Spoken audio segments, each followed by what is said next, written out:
Hey guys, welcome back to another YouTube video.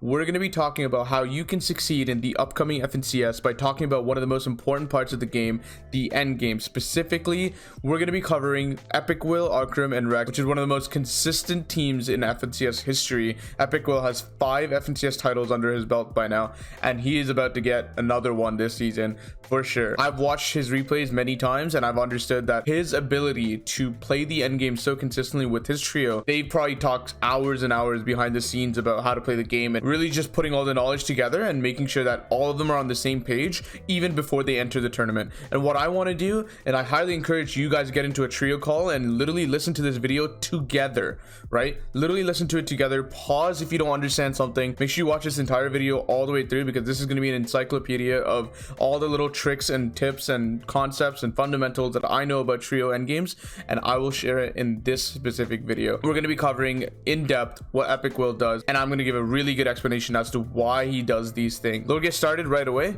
We'll play the video out, and I really hope you guys enjoy the video. Right away, what I'm seeing is the fact that, you know, number one, they're good on Surge. Number two, they're scuffed, right? Just based off Epikwhale's mats, I can tell that they're not that good off, right? Maybe Epikwhale split off his mats to Arkhram, but just from the sense that I can get is that Arkhram doesn't have max mats and Rehx doesn't have max mats for whatever reason. That's what I was talking about. Sometimes you need to use extra mats to survive through the mid game for whatever reason, right? Your goal is to eventually make it to the end game in one piece, with all 3 members together. And it's very important you have 3 alive, because notice, as soon as you lose 1 member, even if you make it to an end game with 2 people, it's very difficult in trios to win 2v3 fights. The first thing that you must understand about trio endgames is the fact that you need to have all 3 people alive, okay? This is very, very crucial for your success in endgames. This immediately expands the options that you might have to taking fights. As soon as you lose 1 person, all those options get cut down to like 10% of the options, right? Because like there's not that many duos alive, not even the solos, right? You're not gonna have that many options to impact people. So understand that once you make it to heats or grand finals, the key thing that you need to do is make sure all 3 people are alive. Now let's talk about how you can do that. First step is making sure everyone's on the same page about the game plan, and also making sure that everyone's together physically, right? Obviously, Arkhram's a little bit further ahead, but getting everyone physically together is how you make sure no one gets picked off. Isolation is why people get picked off, right? And making sure that if you all 3 of you together, even if you get jumped, you will then immediately turn as a team, and all 3 of you will have shotguns out. There's no way it'll turn into like a unfavorable 1v3 for you. You will have 3 members together, right? No one can get isolated. I want you guys to pay attention to how close this trio stays together throughout this video, and how quickly they turn to a fight once they're close together. They have that really good awareness aspect as well. So the main reason why they're not building at the moment is because they've staggered in first moving, because of the fact that their surge problem is already solved, and they're missing mats. So it's necessity. It's actually really important that they stagger here and sort of go forward kind of late. In first moving, you can actually find a lot of free rotates if you go a little bit late. So if I were to draw a quick example as to why first moving has a, you know, lot of free rotates, let's first draw the zones. So let's say this is first moving, right? A lot of people are going to be tunneling ahead. A lot of people are going to be tunneling ahead just like this. Let's say there's another tunnel like back here, right? Longer one. Now the trio members are going to be towards the front, and then they're just going to block off the back, right? They're just gonna block off the back like this to compartmentalize themselves and not have like a really open tunnel. So they're just gonna cut themselves off and stay all the way ahead. So a lot of people that do have mats can afford to do this safe option. However, Arkhram, Rehx, and Epikwhale don't have this option. So they need to sort of stagger and go ahead and first moving a little bit late. What they're gonna do is literally stay in the back like this, and then, you know, use these dead tunnels or dead builds to give themselves cover from height and other trios. So you can see it right here. This wall is a dead build. These walls are going to be dead builds, right? And then these floors, even like there's just so many dead builds that occur because all these trios have gotten ahead, and you can use this to your advantage by going a little bit late. Now obviously this is a much riskier option compared to using your builds, so it's really only useful when you need to do it, and this is an option. It would be a complete mistake to try tarping here because of the fact that their mats are really scuffed. So you definitely don't want to try to do that, because you'll see the fact that they're sort of, you know, free rotating like this and doing really scuffed tarps. Obviously they're peppered here, so that definitely helps, and that'll definitely contribute. So now they get ahead, go down low ground, because of the fact that if you pay attention to the zone and where the zone is located, it's not specifically what direction the zone's going, but where on the map is the zone located. The terrain goes like this, right? So what they did was they sort of went through dead builds like this and then immediately dropped down to low. They could take advantage of the fact that low ground is actually very efficient for your mats, right? If you're on low ground, you only need to build one wall here, and then a roof above you. You don't need to build this last piece. Not having to place that bottom floor actually saves you a lot of mats in the long term. So Arkhram understands this, drops down. He can't really afford to go for a mid ground layer, so he uses peppers to get ahead and take low ground. So they get all the way down. I might be dead. Really good job getting out of there. Everyone's together and no one's going for a play without, you know, making sure everyone's on the play together. Every time you see something that tells you that you might be in danger, you immediately back out of it. So let's talk about what happened here. Everyone's running forward. I'm on you. Arkhram sees an opportunity, or Arkhram gets into a position where he's in danger right here. This is not his wall. If you pay attention, there's actually 3 enemies literally sitting on the other side of this wall. So Arkhram immediately places this wall to defensively piece control himself, and then immediately runs out to the side. If it's a 3v3, don't take it. Now you might see sometimes where, you know, really good pro teams might wipe out another team completely, like a full 3v3, but the truth is it wasn't the 3v3 that was the advantage, right? It wasn't a man advantage. It was perhaps some sort of surprise advantage. Maybe they took a wall and the other team was unaware. Something like that is still advantageous. You should go for that. That's an unfair fight in your favor. So in this case, if there's 3 people here and then they edit the wall looking straight at you, your priority obviously needs to be to get out. This is obvious to most people in VOD review, but once you get into a game, for some reason, to a lot of amateur teams, it's not that obvious. So I definitely recommend you pay attention to what's literally going on and ask yourself in real time, is this a good idea? They're definitely not going to make it to the end of this moving. Arkhram actually gets killed in the process as well. So he's gone, right? Arkhram is completely gone. It's a 2v3. They're not going to make it to this end of this moving. What they need to do is find an impact or look for some sort of free rotate that enables them to save their mats for later. Right? I have 7 builds. Do you have a lot?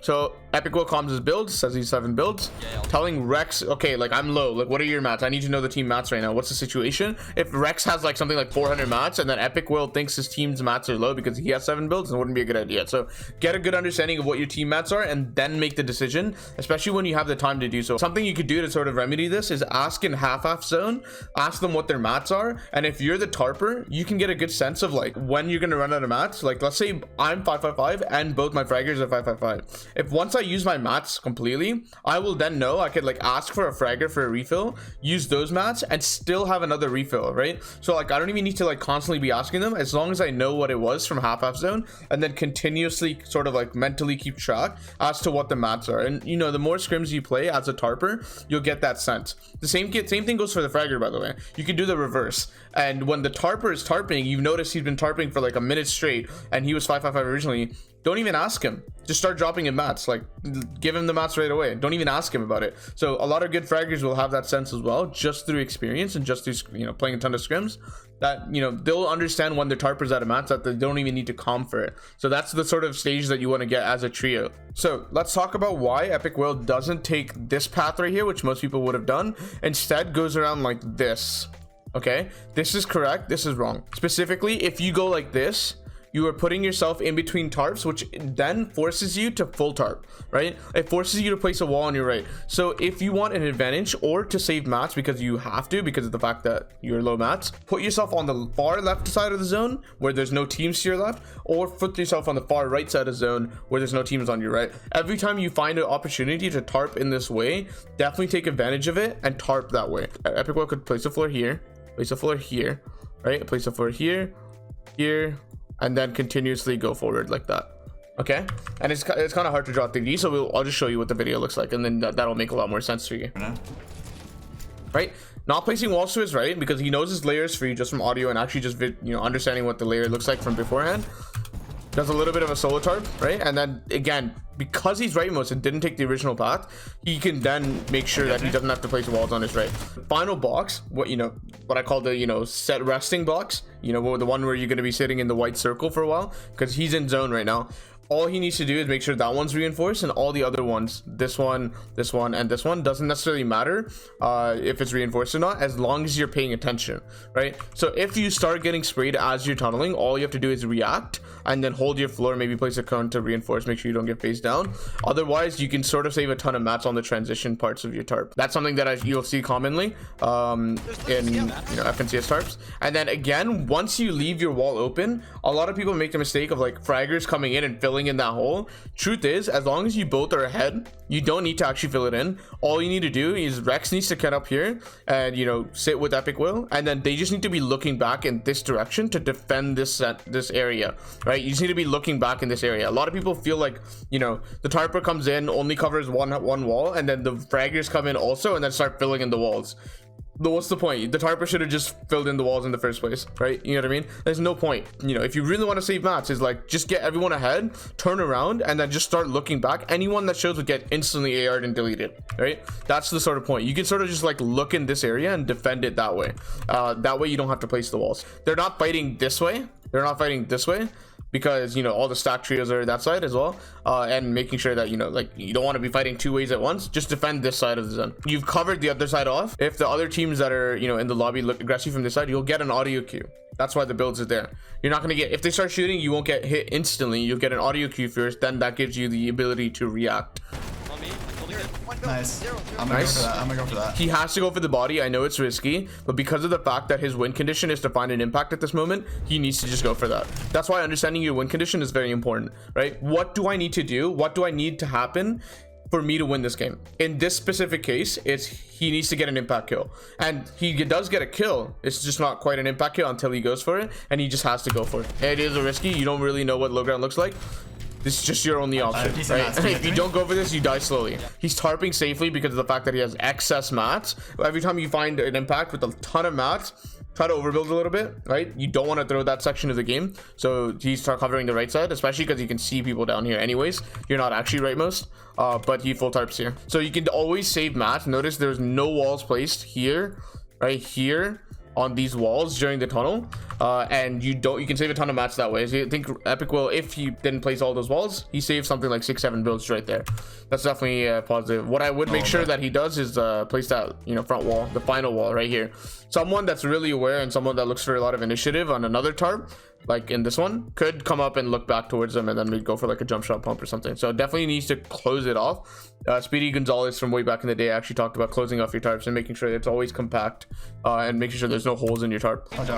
They need to stagger because of the fact that, you know, Rehx just dropped him mats and he only has 6 builds at the moment, right? That's it. So at this point, he needs to stagger because you can't tarp anymore. Tarping is the safest way to get ahead. However, you don't have that luxury anymore because of the fact that your mats are low. So in this case, your only option is, if we draw a zone, right? Let's say this is the back end and this is the front end right here, right? This is the front end of zone.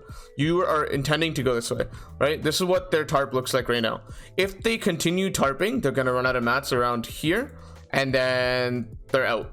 And then when you're out of mats, you barely have any control over the game. So you definitely want to stop tarping around like 6 to 10 builds and just chill back here until Storm gets like really close to you, and then drop down and run really far ahead using cover from other builds. Remember the concept that I talked about earlier, where people in other tarps, let's say this is your tarp, people in this tarp will most likely have 3 people ahead because they don't want to be split, right? Especially with good teams, this is what they'll do. In maybe low elo lobbies, they'll have them all split. And because Epikwhale knows that pro teams do this really well and really often, they put 3 ahead, block off the back. This is dead builds, right? And since this is dead builds, if you stagger long enough back here, you should be able to take advantage of these dead builds by using it as natural cover and then maybe getting ahead as a result. I would still stagger back here for now to look for a kill. And maybe get an impact to then turn around your game, because your win condition again has turned into getting a kill, getting an impact again.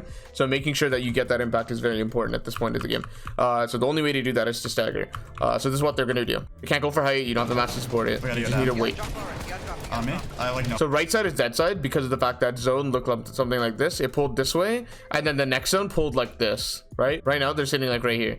So dropping down on the right side is the best way to find dead side, and also, you know, have a ton of cover from everyone else. So that's what they're going to look for. They're dropping down here. They don't have any natural cover here. They're going to spend some mats to do so. Low, but I have like no mats. I'm out. Out of mats. Rehx is doing a good job of tarping ahead, scuffed in a way.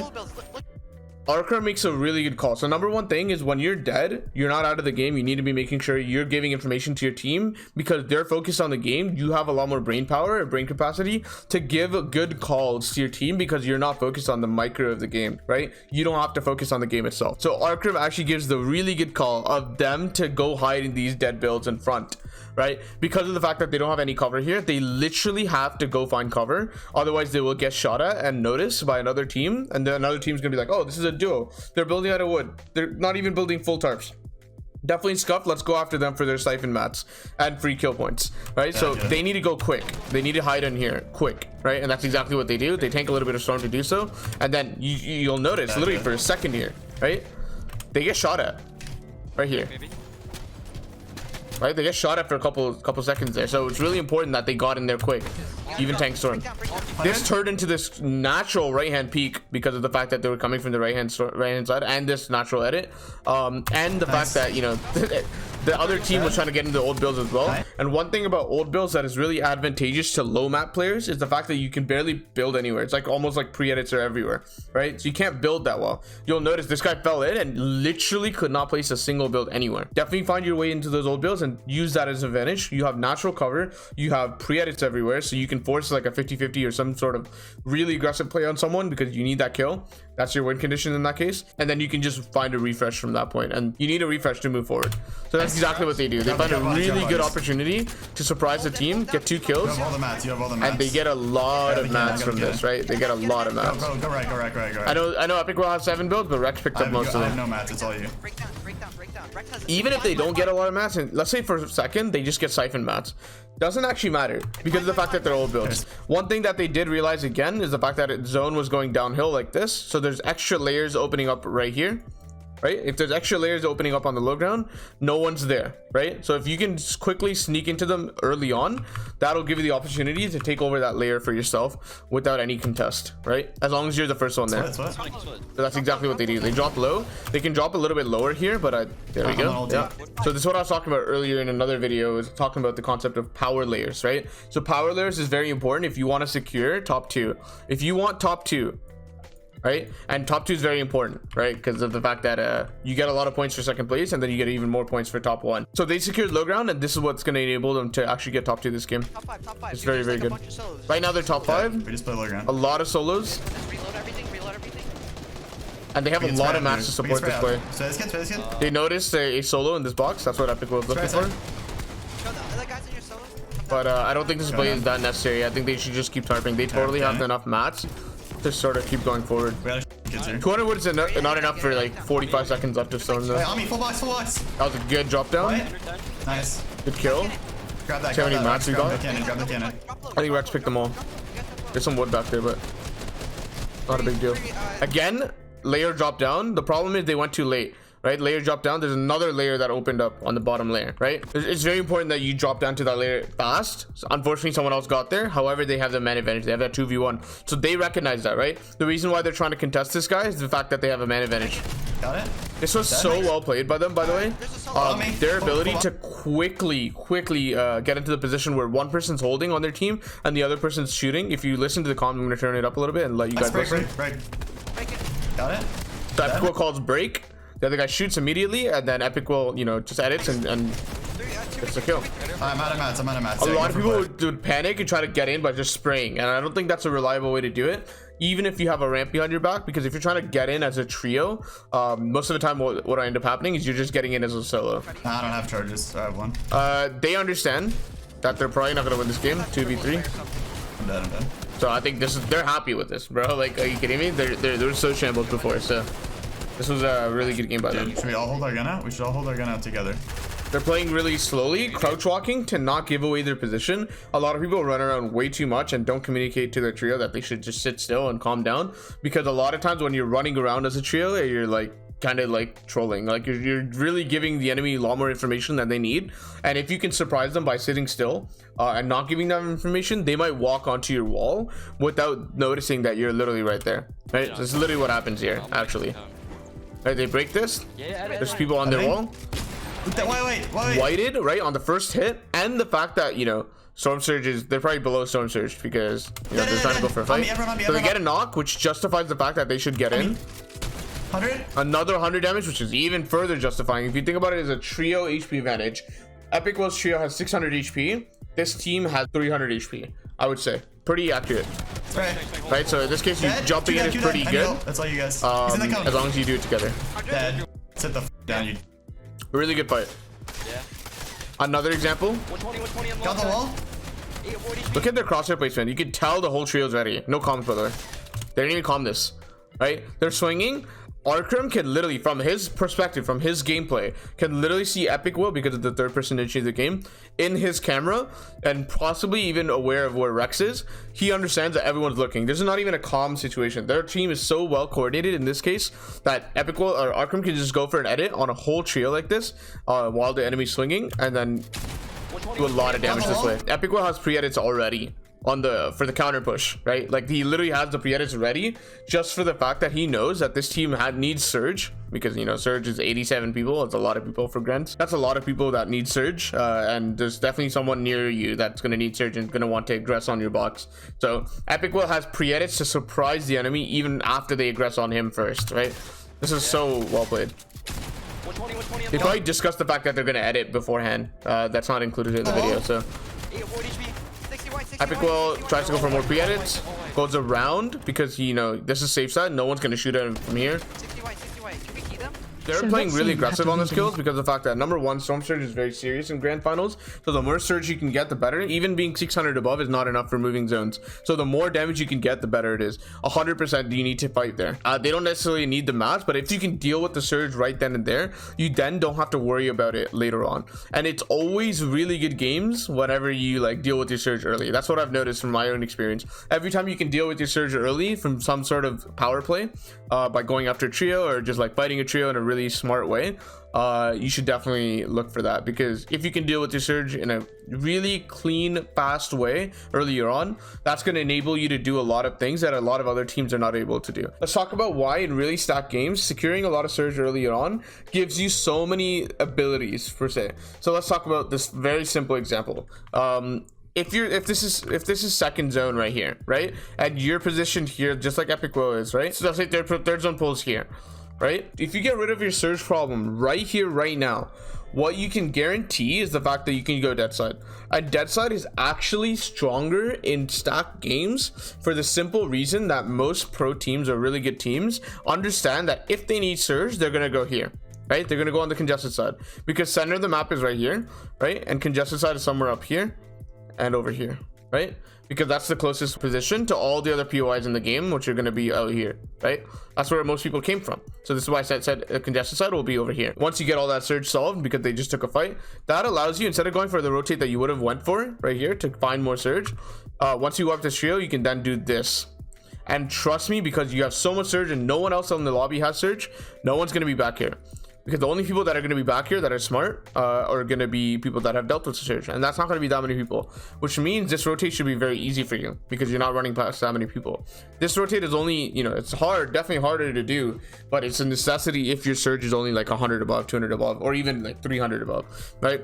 So because of the fact that they dealt with their surge right here, right now, they're going to enable them to rotate that side, right? That's going to give them a really good opportunity to do so. Epikwhale finds a really good opportunity to make a power play and just go in right here because of the fact that he has number one gold attack, which is above average of any shotgun. You don't even need to know what the shotgun the enemy has. You know the fact that he's holding a blueprint here. You have a 1 HP wall. You know the fact that the exploit going in full momentum and shooting the wall at the exact same time is a thing, and you're going to go for it here because of the fact that you already have damage on this guy. So he gets this kill.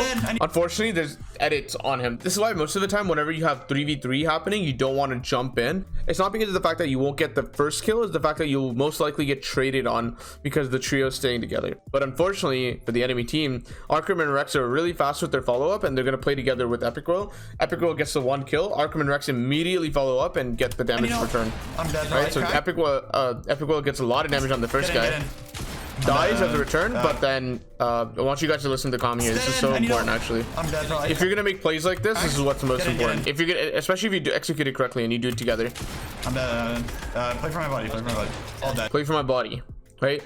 Because of the fact that it's so grief if you lose your teammate. There is no way in Grands you're rebooting, and it's really important that you just play for your body. If that means taking this wall back from the enemy, throwing Epikwhale back, and then fighting, that is necessary, right?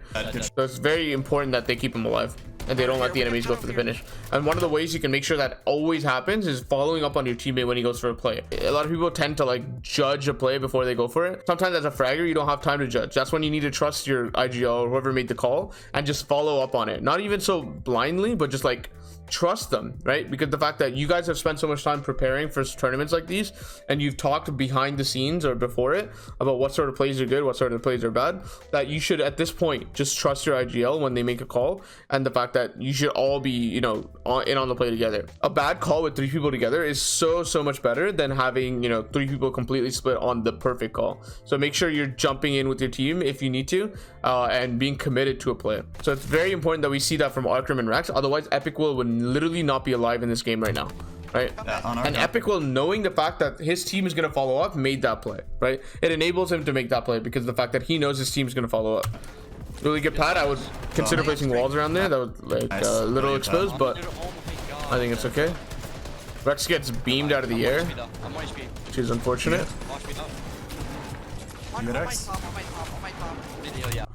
Well, what you guys should notice how they're waiting here. They need to heal, number 1, and they need to wait for Rehx. So they're not going to move until Rehx is here. Epikwhale drops the other pad. Nice. That was a really good initiative from Arkhram. Understands the jump shot that he could go for. And gets the body. This is a big impact right here. Big impact. I want you guys to listen to the simplicity of their comms here. It's actually really good. Don't have. So Rehx is spamming the comm. Like, I need floppers, I need floppers, I need floppers, I need floppers, right?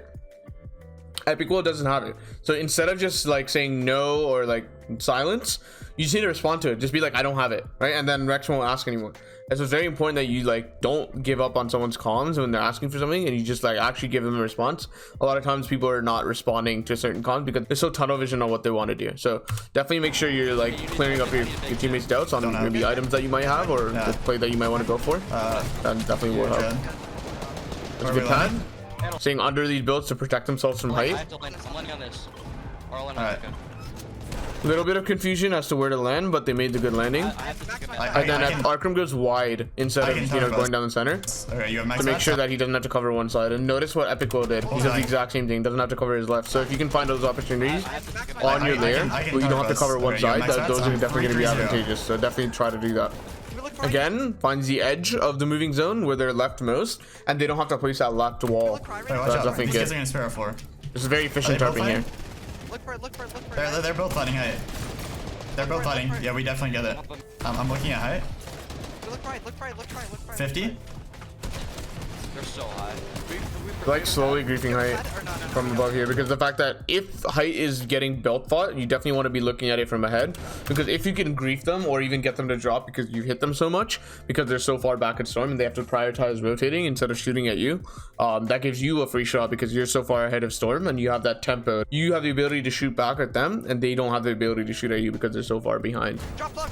Take it. This was such a good call by Arkhram. I mean, I get it, right? So he's keeping track of where, you know, zone came from. There's a reason why the pings on the minimap are right here, right? Because the teammates are sort of keeping track. But even without the pings, I think a lot of pro players have that sense where they don't need to, you know, have a ping. You can just understand where it came from. So the previous zone came from, you know, top left, right? And then we look at that's first moving, and then second moving pulls, it goes even further bottom right.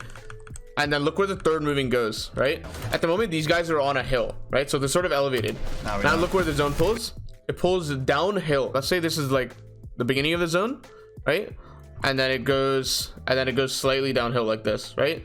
What this means is like low ground would look like this right here, right? So if you can do a really good job of dropping down, and instead of contesting them on this layer, because that's no longer low ground, you can drop below them and take this layer instead.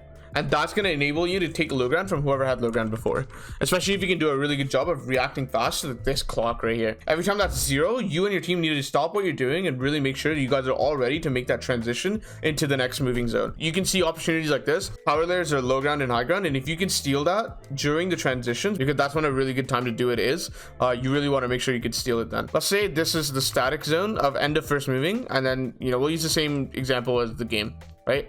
Pulls here. This is end of second moving right here. And then let's talk about where people are going to be positioned, right? You want to be ahead of zone if you want to control a layer, right? Because think about it. If you're low ground and you're not ahead of zone, someone from an above layer can drop down in front of you, place ramps, cut you off, and then take low ground for themselves, right? Whoever owns a layer is dictated by the fact that they're the ones ahead of zone. Whoever is the most ahead of zone owns that layer. That's why staying ahead is so important, especially in the tighter zones, in third circle or fourth circle and moving zones, right? So that's why you really want to stay ahead specifically. So let's talk about what happens in static zone, in these transition zones.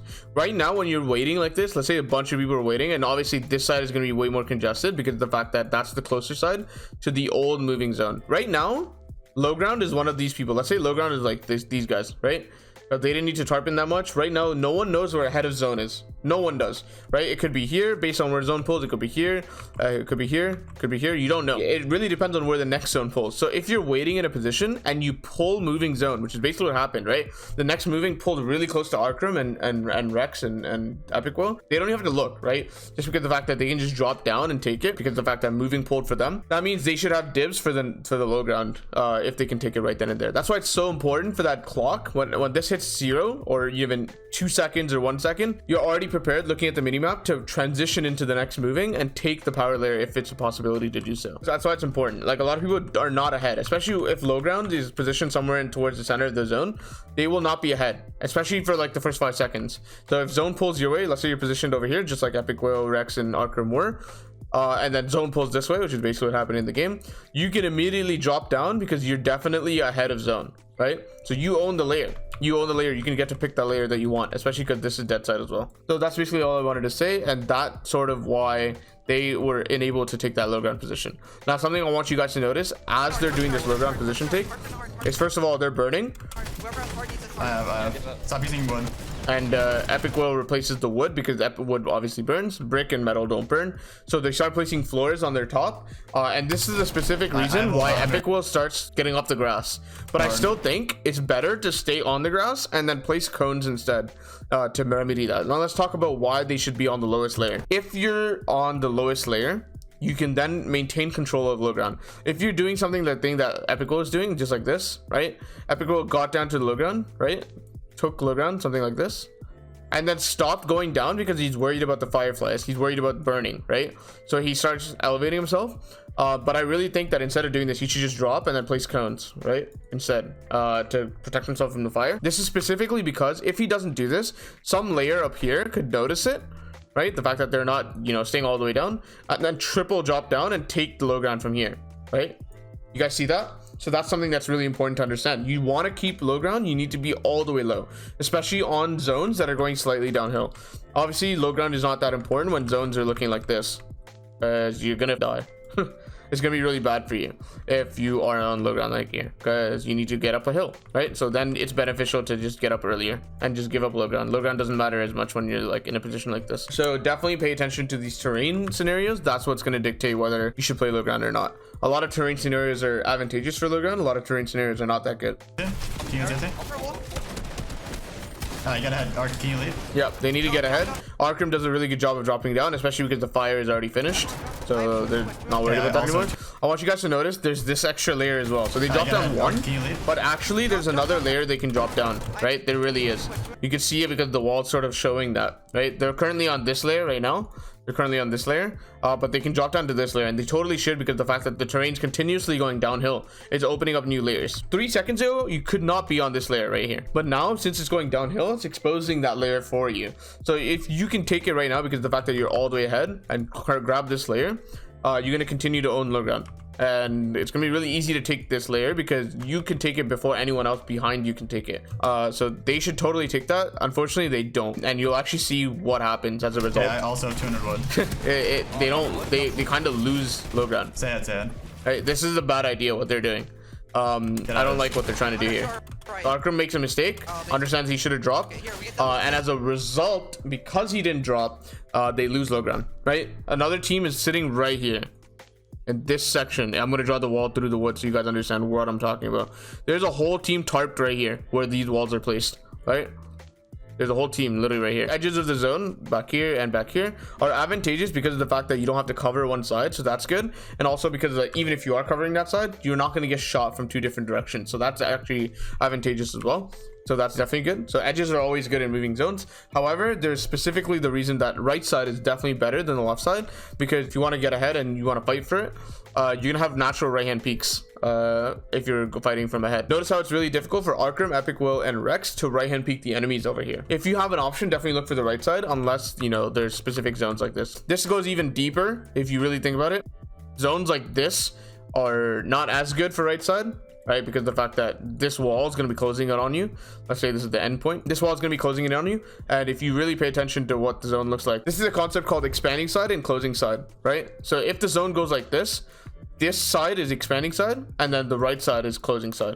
And why this is the case is because of the fact that, you know, let's say there's two tarps. Let me explain this fully, because I've always wanted to explain this concept in previous videos, but this concept is not really well shown in, you know, other videos. I want to do a good job of explaining it. Let's say there's a tarp right here, and then there's another tarp right here. Let's say you're part of this tarp. Notice who has to move first.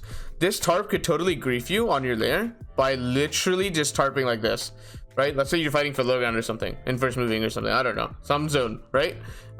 They don't have to move before you do. They can literally tarp straight and then grief you. Notice how you have to consistently, right? Because the storm's going to be moving in, you have to cut in first, right? The other team doesn't have to move, so you're gonna get suffocated because on one side this team is blocking you off, and on the other side this wall is blocking you off, is cutting in on you, right? Notice over here on the other end, on the expanding side, let's call this expanding side, right? On this end, this wall right here, the storm wall, storm wall right here, is gonna have to match this, which means it has to expand, right? It has to give you space, which means you can have a lot of space, which was not previously accessible to the game, which is this section right here, right? So if you're constantly on expanding side, what you could do is tarp in such a way so that you're always taking space on the left, which was obviously not possible for most people in the lobby, right? They can't be there first. You're all the way on the left, so you're almost ahead on that side, right? You can do sort of like this sort of path and have a really free path to zone because you're staying all the way left, right? And you're constantly getting access to space, which is not possible for someone else to access before you. So if you're on this side and the next zone, let's say zone's transitioning to this point, and this is what it currently looks like, right? You can make a path like this, right? You can just consistently stay left, right? And that allows you to have space that was not previously accessible, because if you really think about it, this is really nice free space. A lot of people are going to go straight, and then this is going to be congested. A lot of drawings, a lot of complicated drawings, but I think if you really think about it and rewatch this section one more time, that might give you a good understanding as to what expanding side, closing side is in moving zone. I'll do another video on this topic and do a really good explanation of it. It's a really in-depth topic. Trust me, if you guys don't understand this, don't worry about too much about it. This is not as important as the other fundamentals in endgames, but I really do think it's an important concept that is very, very real. A lot of pros do take advantage of it. Obviously there's another factor, which is dead side of moving zones, but I would argue that both of them play an equally important role in moving zone. I definitely think this is an important concept that a lot of people should learn and will learn eventually as they progress into competitive. I actually think there's a game in this specific video of Arkhram tarping and using the exact concept, so I'll maybe explain it further there. We'll continue with the game. They've lost low ground completely because of the fact that they didn't stay all the way low and someone else took it from them. However, Arkham's fighting to take it back, right? And the way he's doing this is by getting double edits above them, waiting for his team to group up, and then opening both, and then they get a really nice, even if it's a left-hand peek, right? You have the piece control, they're gonna fight them. Crack, dead end, dead two. I mean, it was just a good fight because of the fact that they had the surprise factor, and it was a 3v2. Naturally, I don't even know if they cared if it was a 3v2. Notice how when they fight, they're always fighting for a reason. So many people go for kills, for kill points. I really do not believe that's the right way to go approach the game. You definitely don't want to be fighting for kill points. I feel like that's so wrong, right? Free kills is completely different than fighting for a kill point, right? Free kills is something like you're waiting in static zone, you're waiting for next zone to show, and you're like ARing backwards and you naturally find a kill. That's a free kill, right? Fighting like this for no apparent reason is not good. Now let's talk about the reasons that these guys had. Number one, sort of low on mats, so they definitely want to find more mats. Number two, more importantly, they're fighting for low ground, right? They want to kill this team because they want to take the layer from them. That layer is way more important than anything else in the game right now, right? Because of the fact that if you have a power layer by the end of the game, you will guarantee top 2. And that's usually how it works in trios, unless there's some huge heal off and a ton of people survive. But usually you can guarantee top 2 in most team game modes. I'm Because the fact that you own low ground. everyone on me. It's so free. Should we double or not? So what he's talking about right here, what he's saying double, is just making a 2-wide tarp, which should control more space in low ground and not allow other teams to get by you. That way you would control most of the layer. So Epikwhale's trying to go more to the left because you can actually hear, I just heard the pickaxe swing. there's people on his layer on the left side of them, they have that wall. right? I have big. And this is the key thing that I want to, you know, transition into is a lot of people don't like mobile builds. I literally just heard people on his layer without seeing them at all, right? And if you play back the video literally 10 seconds ago, you can hear it too. Pickaxe sounds and footsteps definitely have different sounds based on whether they're above or below you. Let's just talk about I'm out of mats. the fact that there's someone on his layer. They need to fight for it again. Again, they're gonna aggress on this, right?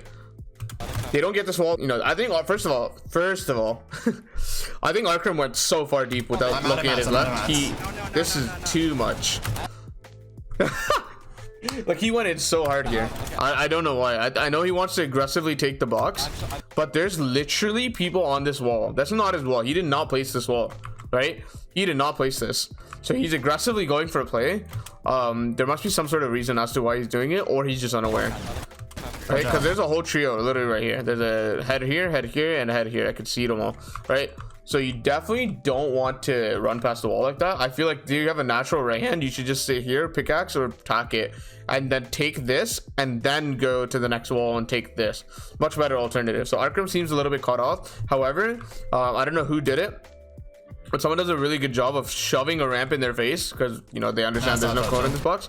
They shoot the wall to replace it because purple tack is really good for doing that. Obviously, tacks don't exist anymore in this specific meta, but you know, same concept. If a really weak wall happens, you can still do it with the spaz or even an AR. So definitely learn that concept of just taking walls when it's edited. And then also the ramp is really nice. That buys them extra time to get out of the way. Nice. Let's spray safely. Spraying as they're running backwards to, you know, get them to de-aggro them. Wait, on our roof. Again, they own low ground. I got him in full box. This is so close. It's a drop down. Notice how, like, once they edit, they're not trying to re-edit and like confuse themselves. They just start shooting their own build. Get him to drop, right? The guy's not going to be holding his piece, so he luckily lands on this piece right here. That's like really unfortunate, but again, they don't give it up, right? They keep shooting, especially with the purple tack. It's a big deal to continuously shoot. You do the same effect with the AR. So enough comments about purple tack not being in the season. I'm away for Rehx. Watch out, I'm holding. Arkhram is so like tunnel vision. I don't understand. I have good like, there's obviously a gap here. He needs to close it off. Everyone on me. Right? I'm away for Rehx. They need to cover these angles. Arkham's definitely making a couple mistakes right now, but their awareness, oh my god, this is so good. I really believe that their awareness of where they currently are on the map is really good. So let me explain further. Right now, they're next to Yellow House and Retail. Now, if you think about Yellow House and Retail, right, this is what it looks like. This is Yellow House right here. There's like a brick house up here, right? You can see it on the map. And then there's like a road that looks like this. If you really think about it, there's like a Lambo right here. This is where the garage is of Yellow House. And then there's like some fences that runs like this, right? Now, if you really think about it, there's like a road right here, right? There's a road right here. Now, the key thing to understand is that this road is one layer below this cliffside right here, right? There's a cliffside right here, which means if you get on this road, if you stay on the left side of zone and stay on this road, you can have the benefit of taking low ground without anyone on the right side of you having the ability to do so. Play the video, understand what I mean, right? So, I mean, Arkhram knows, I feel like, because he's consciously breaking down, because he can see the fact that there's a slot, there's like a really nice slot for him to head into and get, you know, right here. You can duck into low ground. Notice how none of the people now on the right side can take low ground. They have to base up here. You see that? You see how they have to tunnel like right here? They literally have to tunnel in this section. They can't go down this layer and contest them. They literally have to be up here.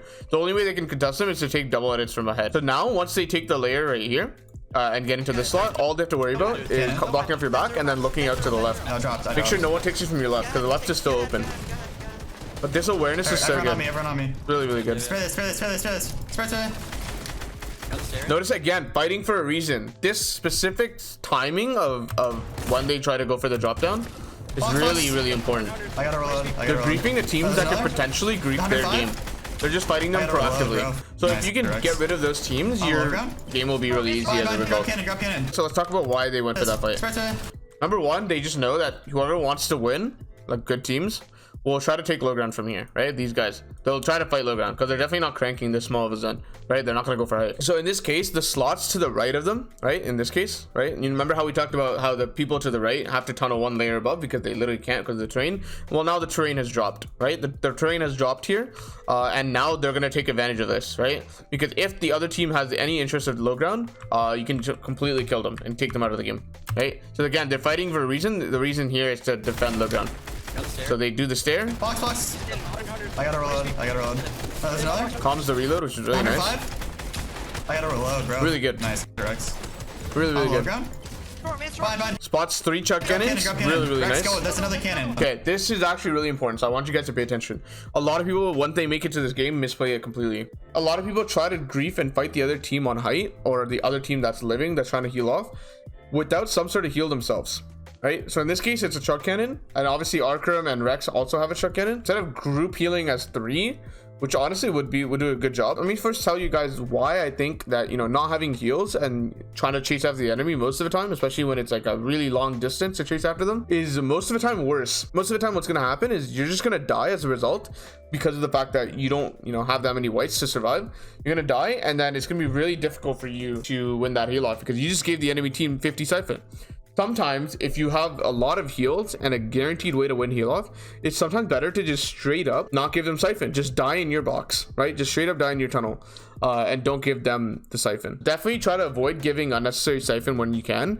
I'm not saying every single situation must be where you have some sort of heal off to, you know, elongate your push, but I don't think you should always be pushing. Really think about your situation and what your conditions are for winning that heal off. I feel like this game's gonna get to the point where everyone understands heal off really well, and then there's gonna start becoming fakes. So what I mean by that is a lot of people are gonna fake having really good heal off and then have the other team push them and then, you know, grief themselves. Height's gonna drop down on you really early if they don't have good heal off, right? So if you see height dropping down on you, it means one of two things. Number one, they're at a match and they can't stand up there anymore, and number two, they just are not confident in their heal off ability. Heal off is kind of like poker, right? In a way that you have your hand, you have what your heal off looks like, and you need to judge whether or not you have better heal off compared to the other guy. And a lot of actions can tell you, you know, hints on whether the other heal off is better than yours or whether your heal off is better than theirs. Watch this. I think this one's really important. Epikwhale does a really good job of using his heal to elongate his push on height, and does a really good job of disrupting them actually. Yeah, I know, save. I want you guys to notice his pathing when he does it. You guys ready? Because it's really nice. When it drops down, I don't have to build. I don't have to build. He goes. I want you guys to notice when he goes. So only one person can fit till the last second of heal off. At the point of zone, when 3 people can no longer fit in zone, Epikwhale backs out, starts running upstairs, and tries to fight height. Okay, and that's something that you definitely have to watch out for. He jumps up. He tries to jump up. Jumps up on the side and stays really tight on this angle, and stays really low, like under height. So you have to understand, height can't see directly below them, right? They can see diagonally to the sides, but they can't see directly below them, because that's what I call the height blind spot. So if you can use that to your advantage and stay below them, especially when the builds are like full built, they're not going to see you, and then that's when you can go for really nice low ground shots. Crack both. Dead. Nice, Epic. We're gonna watch that and show you guys how insane that was. Jumps up, right? Doesn't build, because doing a lot of builds can give away your position and your approach. So he doesn't build here, and then goes for low ground shots, cracks one, and then hits the other. Notices he has to heal because he's only 40 white, so he tries to switch sides, and during the switch side, he can pop a huge shot cannon. Goes for another low ground peak because he knows the other team's healing. And also what I want to mention is a lot of times you can feign the fact that you don't have mats by not building, right? And then suddenly build. So a lot of people can get disrupted by that. So he gets a really nice shot plus wall right here, gets a nice right hand peek there, and then at this point he just commits to try to kill this guy. He already does a lot of just like disrupt, and then this little tactic could help you out. You just spin around when you don't want to get knocked to give siphon. Right here, I want you guys to notice something important, but this was really important layering right here. So they start getting shot by this kid right here, right? There's a kid right here. This enemy's starting to shoot at them. Most likely he'll call his trio in just a second to start shooting at them as well, because of the fact that this trio right here in backstorm, right, is ahead of zone compared to Arkhram, Rehx, and Epikwhale. So right now, what Arkhram, Rehx, and Epikwhale needs to do is disengage from that. And one of the best ways to do that is to change layers. So they understand that, you know, staying on this layer is actually going to burn a lot of mats because someone's already started to focus them. If they can change layers very quickly, and right now, they can de-aggro from that team. So that's what they're doing. Listen. We have We have to go up. So that's exactly why, because of the fact that, you know, that team's looking at them. They're not so concerned about low ground first moving. It's not that big of a deal. You can always take it later. Arkhram tries to tank Storm. Go around. It's a really awkward tarp. It's not easily followable. So Epikwhale drops down. Goes for like some Hail Mary play because he's pretty scuffed right now. Not in terms of mass, but like in terms of his positioning. I killed the He kid goes for down an here. edit, but now he's really weak, so he should pop Surfish and minis maybe. I'm on you. I need whites right now. There's so much loot on me. Someone killed 2, right? Notice what he's like, why he's making edits, right? So the first one, he's trying to bank on the fact that this guy didn't notice him, so both of them are looking away from him. He doesn't even get hit by the people in front of him. It's not the people that are in front of him that he got hit by. It's some random AR spray in the back. Because if you pay attention, literally both of them have their blueprints out. Right? Blueprint. That's specifically why Epikwhale takes this angle and edits on them. This is where individual skill comes in play, right? Having the awareness to understand when people have blueprints out and compared to how when they have guns out, right? So you can actually take 1v2s in the case that you pay attention and you understand that they have their blueprint out. And in this case, they do have their blueprint out. So Epikwhale goes for a shot, knocks one, actually gets scared that, you know, someone else is spraying him, so he needs to close. He loses a lot of HP. He almost dies from it. Pop Swapper, heals up a lot. He's gonna pop the Surfish actually. There's so much loot on me. Someone killed 2. But he gets so much Psychon as a result. Notice what he's trying to do. This is not his floor right here, so he needs to piece it. He needs to get it back before he goes for the loot. Very patient, right? No one's gonna grab your loot. Like, you don't need to rush that. This is so many mats. I have so many mats. I have max mats. Get to me. Okay. Can you get to me? We play this big guy. Yeah, we Dropping you everything. He's overbuilding because of the fact that he has a lot of mats. So in that case, when you have a lot of mats and you don't want to choke, you just overbuild. When you have an extreme large amount of mats in that case, you just spend a lot more, right? You can afford to because of the fact that you don't want to die in that case. 200. Epikwhale doesn't epic on this kid even after the shot because, you know, maybe he might have a right hand peek, but then it exposes his teammates, so he moves over to the left on the other box and then goes for an angle from here. That's a duo over there. But the reason why he gives it up specifically is because zone just pulled. Remember the thing I talked about, the timer in the previous section of this video?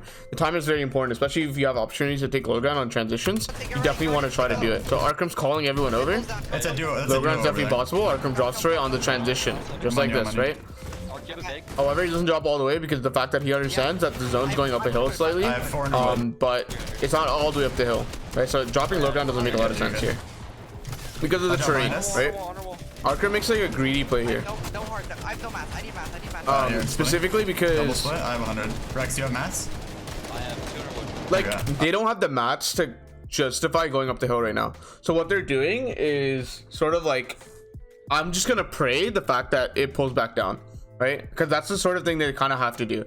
If they invest a lot of mats into going up the hill and then, you know, prepping for the next zone being worst case scenario of going up the hill again, that's going to be pretty bad for them if it doesn't pull up the hill. So they just make the chance play, right here. They just, you know, save more mats, or even, you know, sometimes they don't even have the option to go up the hill, so they just start here. Arkhram literally makes the call. He's like, if it pulls up here, everyone's on their own. Like, he literally said it in this game just now. It's important that you guys understand that they're just like, they're going for the play that like has some sort of luck involved because they kind of have to in this case, right? Obviously, if they have a lot of mats, a ton of mats, they're gonna go uphill. But even then, I would say they would hesitate because, you know, going uphill in this case might get you sprayed from height. Say height's like right here, right? Height would look like this with the cones on top, and then the mountain looks like this. Do you see how height's connected and it's completely closing you off? Let's say this section of the height wasn't connected. If you're Arkhram right here and you try to go up like this, you will get noticed by height and so starting getting sprayed up. So it's not worth it, right? At this point, what Arkhram does is just ram his tunnel right into the hill, and what he says is like, if it pulls uphill, everyone's on their own. Just like literally just solo tarp up if you need to. Screw it. I have 100 wood. Spray. Maybe spray down below. Dead. Another? This is a really good angle to spray everyone. All these kids have no mats. 60 on that guy too. Oh, that's so good. It pulls up. It pulls up. We're really scuffed, right? Notice how all of them are on the same page because of that previous comm. Every single person is understood. No one's going to be tarping for you here. There is no possible way that you can tarp up a hill like this, right? So in this case, you know, it's already previously discussed. This is what they call pre-planning. You're just gonna make a solo tarp. Look how all of them literally just jump to it, like without a doubt. You just go to it straight away. Because if you can get up the hill successfully, even if you don't get height, right? As long as you can get up the hill, you can probably guarantee a lot of placement because everyone's gonna die in this lobby because of this mountain, right? That's why Epikwhale is making a big deal of getting up the hill. However, he gets triple focus from height as going up. This is the risk of it, and dies, so it's whatever. These guys get a really nice kill on this kid right here. That was height. That's a height kid apparently. I've dead zero mats low gun, I can't lie. It's a duo on low ground ahead too. They're on this, they're on this. Nice. Beautiful double pump. It's a finish for the mats. Chuck in, grab cannon. A lot, decent amount of mats for endgame. You see, out of the left. Nice. Wow. Mats, bro. That made a horrible peek. I win. 1v2. You have mats. This is gonna be a tough one. It's Kenji. You have mats. Even if it's a 1v2.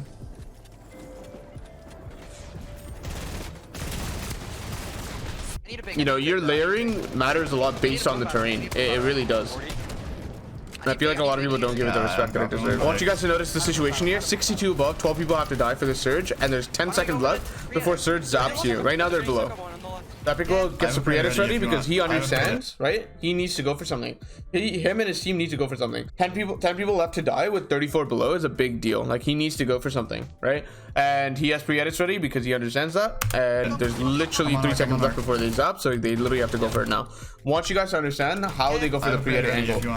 This is the tarp, right? So every time you go for a pre-edit, instead of like going for a pre-edit on this wall, to be honest, makes no sense because they could just go like this. It's better if you drill through, right? What I mean by that is you want to go on the long side like this, right? This is way better as a tunnel. You want to go like this, right? Pre-edit this wall, pre-edit this wall, and then pre-edit this wall, okay? And then that way you can continuously keep your forward momentum and then just drill through with pre-edits and continuously rushing forward. As soon as you lose your momentum, you're kind of out of it, right? Because now the team expects it. The whole part of it is like your surprise factor. That's why it's so good. But if you go for this wall right here, doesn't make a lot of sense at all. They just move to the left and now it's kind of awkward to turn then, right? So it's better to drill through, right? You definitely want to go on the right side here, just like they decide to do. I have a pre-edit. I'm on arc. Arkhram understands this. Again, drilling through. Got it. Full box. Biggest reason again is like if you AR and you get a bunch of pre-edits in a row, the AR can continuously go and hit them. If you AR from here, you get a whole trio lined up like this. AR is gonna hit them the whole time, right? As they're running away from you. So that's why you definitely want to drill through. It's way easier to keep momentum. So they get a whole trio away. Really nice. Everyone on me. Full box. Oh, that was so good by Epikwhale. That was so good. So he grabs both pieces here because he understands they're both weak. Everyone on me. Full box. And he's like, as he's going for the play, he already understands what's gonna happen. He understands he's gonna have a full piece on both these guys. So listen when he calls for the calm. On me. Everyone on me. He's calling for as he's going for the edit because he knows what's about to happen. Dead. 200. Kills one. It's a pre-edit. On the right. The one behind him. They kill him as well. You get 2 more dead bodies. 5 kills in a matter of like 20 seconds, purely based on the fact that their execution was so good of that play. A lot of people know about the pre-edit, right? But they don't know like how to execute it properly. I'm on Rehx. Chop it again. They have low ground and first moving, which is kind of awkward. But there's no harm in keeping it, I think. As long as the terrain changes don't make it unfavored. Nah, we gotta chill. Wait. So they don't need to worry about surge, they just need to get ahead. Their surge is fine. Ark, I dropped the pad in here. Okay, what are you doing? I'll pick it up. Oh, this is so stuff. Yeah. Everyone's getting swept as well. I really like that no one lost their cool, right? Everyone's kind of chilling. Like, no one's like mad at Arkhram for doing that. That was a bad play. So Epikwhale landed, understands that he's in front of his teammates, and then goes for the full tarp to support them. So, every time you're like in front of your teammates and you just play, just like tarp for them. They will find it. Drop me middle. Once they find it, they have a safe path to get through. They both are. I'm targeting. I'm gonna stay elevated so we can take height. So Epikwhale was holding the walls for his teammates right here, and then expands out. Zone pulls, and it pulls double pull forward. Right, that's the scenario that I call it, where it pulls forward again, same direction or very similar direction. In that case, you just want to get ahead. So he's using all his brick to get ahead. Everyone on me. So they're looking up. They're trying to look if there's an opportunity to take height. I personally think there is. These guys are really scuffed and like not even going for it. Unfortunately, Epikwhale takes a lot of storm. I'm gonna stay up. I'm gonna stay up late. But do you have an extra med? you definitely can. You guys have an extra med? But so this is good. Rehx, can you throw me a med? Yeah, I have 16 builds. Okay. I need mats, I need Med, mats. med, med. Arc med. Okay, I need mats, I need mats. I have like 400. Med. This is what I think that was the hard part. You know what I mean? Like height is actually really easy to take when the other team doesn't know what they're doing. Those two teams were just PGing for height, and then as a result, because they're PGing and not getting ahead, they lost the fact that they were getting ahead. They're all the way back from. This lobby's kind of dead. It's probably one of the last lobbies in the grand finals. They actually tossed this game. I'm pretty sure Rehx loses his life. I want you guys to see it as well. I want you guys to see how Rehx dies here. I'm gonna get the Rehx. No mats. These guys drop down too far without having a lot of mats to support Rehx it, on me. right? Rehx right And Epikwhale's calling for Rehx. Rehx is on some other play. No, everyone. The problem is it's not a good play, right? You're way too low mat, and I believe it goes up and over a hill. Yeah, it does go up and over here like this. So what that means is everyone's gonna try to get up on you because they need to go up. I'm dead. So what Epikwhale needs to do is try to get out of here and go up. So they're out of mats. I want you guys to notice as well the fact that when they're on height, the one key thing that you need to do on height is to not drop, right? That's zero. Like, especially when you have 400 AR ammo, you can pretty much get a lot of kills without dropping. But in this case, they're gonna make proactive plays because of the fact that they ran out of mats. Arkhram drops to the mats. Epikwhale doesn't have any mats, so he tries to go for another angle. 100? 37, that was good. I need help. Oh, 130. They're all weak. Or two. By the way, I want to clear this out in the comments. A lot of people are gonna be like, "Why did he comp 100?" It's so weird. The pro player community, instead of saying cracked, they say 100, and instead of saying dead, they say 200. That's like literally what people are doing now, right? 2v3. It's 3 in them. So when he cracks this guy, he just calls 100. 100? Right? I need help. To like exemplify the fact that if someone's cracked, they're less than 100 HP. They're all weak. Or two of them at least. One's going up. I don't think he wins. Yeah, it is what it is. That's enough, bro. I thought they did a decent job. A lot of good concepts in here, including the fact that they're playing together, and you know, every time they mess up a game and lose one, they don't win. And it goes to show that, you know, staying together and playing together is one of the most important things. The consistency in grand finals is what's the most important, because dying off spawn, you literally have to wait for 25 minutes while everyone else is gaining points. So this sort of format benefits the fact that they're consistent and getting a lot of top 5 placements in endgame. That could definitely contribute to the fact that they won FNCS 5 times. The consistency is so good. Their fundamental understanding of dead side and expanding closing side and, you know, low ground terrain is so good. It's very, very good. I really believe they showed us a lot in this VOD. So if you guys enjoyed and learned anything new, please let me know. Otherwise, I will see you guys in the next video. Peace.